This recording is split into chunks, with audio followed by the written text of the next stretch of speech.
नमस्कार दोस्तों। वंदे मातरम पर आज इतनी राजनीति क्यों हो रही है और बीजेपी ने इसके लिए देश भर में अभियान चलाने का फैसला क्यों किया है? मामला सिर्फ 2 अंतरे और 6 अंतरे का नहीं, इसके पीछे करीब 90 साल पुराना राजनीतिक इतिहास है। वंदे मातरम बंकिम चंद्र चट्टोपाध्याय ने लिखा था और स्वतंत्रता आंदोलन में यह सिर्फ एक गीत नहीं, यह अंग्रेजी हुकूमत के खिलाफ आंदोलन का प्रतीक बन गया। 1897 में कांग्रेस के कलकत्ता अधिवेशन में इसे सार्वजनिक रूप से गाया गया और बाद में स्वतंत्रता आंदोलन में इसकी गूंज लगातार बनी रही।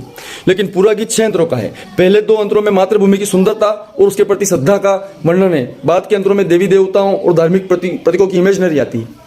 1937 में कांग्रेस की कार्य समिति ने इसी वजह से राष्ट्रीय सभाओं में पहले 2 अंतरे रखने की सिफारिश की।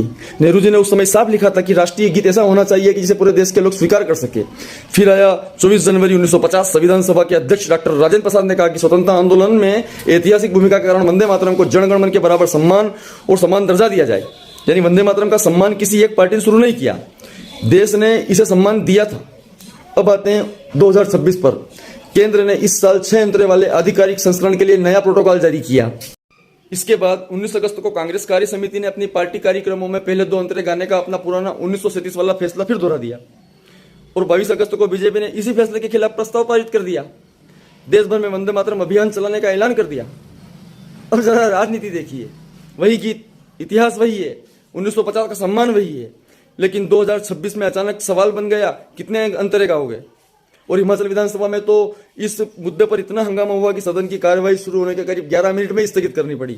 यानी जिस गीत ने कभी अंग्रेजों के खिलाफ लोगों को जोड़ा था, आज उसकी पंक्तियों की गिनती पर भारतीय राजनीति आपस में भिड़ रही है। और यही असली सवाल है, वंदे मातरम का सम्मान होना चाहिए, इस पर विवाद ही क्यों होना चाहिए। लेकिन क्या अब यह तय करने की राजनीति भी होगी कि कौन कितने अंतरे गाता है और उसे उसकी देशभक्ति का प्रमाण पत्र मिलेगा? क्योंकि वंदे मातरम किसी बीजेपी की जागीर नहीं, कांग्रेस की भी नहीं, यह उस स्वतंत्रता आंदोलन की विरासत है जिसमें देश के अलग अलग विचार, अलग अलग समुदायों के लोग शामिल थे। सवाल है, वंदे मातरम का सम्मान आज अचानक आपकी राजनीति की जागीर कैसे बन गया?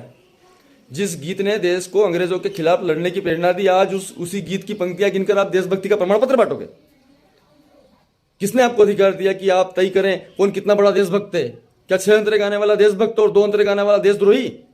देशभक्ति गले की आवाज से नहीं, देश के लिए किए गए काम में साबित होती है।